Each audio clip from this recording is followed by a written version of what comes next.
สุขสบายดีพ่อแม่พี่น้องท่านผู้ชมท่านผู้ฟังทุกท่านพบกันเช่นเก่าเช่นเคยเนาะกับวิถีชีวิตแบบชนบทลาวพี่น้องเอ้ยตามบ้านตามซองห่างไกลศอกลีกเนาะพี่น้องเนาะวันนี้เอาบรรยากาศบ้านๆมาฝากพี่น้องเอ้ยอากาศถือว่าดีหลายพี่น้องวันนี้นะฟุ้งงัวฟุ้งควายตามท้องไร่ท้องนาเนาะพี่น้องเนาะเต็มเลยอยู่กันเป็นกลุ่มเป็นกวนมื้อนี้นะเพราะว่าทุกๆมื้อนี่ส่วนหลายแม่นอากาศหนาวน่ะมื้อนี้แดดออกเนาะก็เลยว่า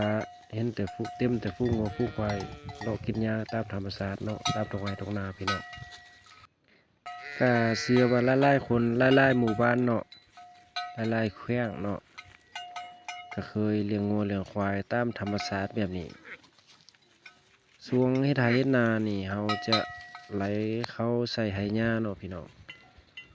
หลังจากเก็บเกี่ยวเข้าแล้วก็ปล่อยมาสัตว์ซาว่าสิ่งอาศัยอยู่กินอยู่หากินตามท้องไร่ท้องนาเนาะมีงัวมีควายเนาะอาชีพของคนเขตนอกก็คือเลี้ยงงัวเลี้ยงควายเฮ็ดไร่เฮ็ดนาเนาะเชื่อว่าหลายๆคนมักใช้ชีวิตแบบนี้เนาะแล้วก็มีหลายคนบ่มักเนาะแต่ว่าการใช้ชีวิตอยู่เขตบ้านนอกนี่อาจจะบ่มีเงินมีคำหลายเนาะก็เนื่องมาจากบ่มีบ่อนทำมาหากินบ่มีบ่อนหาเงินหาคำเนาะพี่น้องก็เลยเฮ็ดให้บ่ค่อนข้างว่าจะบ่มีเงินเนาะแต่ว่าการใช้ชีวิตนี่ก็ยังสุขสบายหลายอย่างเนาะเพราะว่าการหาอยู่หากินนี่เราอาศัยตามธรรมชาติเป็นส่วนใหญ่เนาะเป็นต้นก็เก็บผักเก็บหน่อบ่หรือว่าหาปูหาปลาเนาะมันก็มีความสุขไปอีกแบบพี่น้องเอ้ยช่วงนี้เป็นช่วงฤดูหนาวเนาะฝูงงัวฝูงควายนี่ค่อนข้างว่า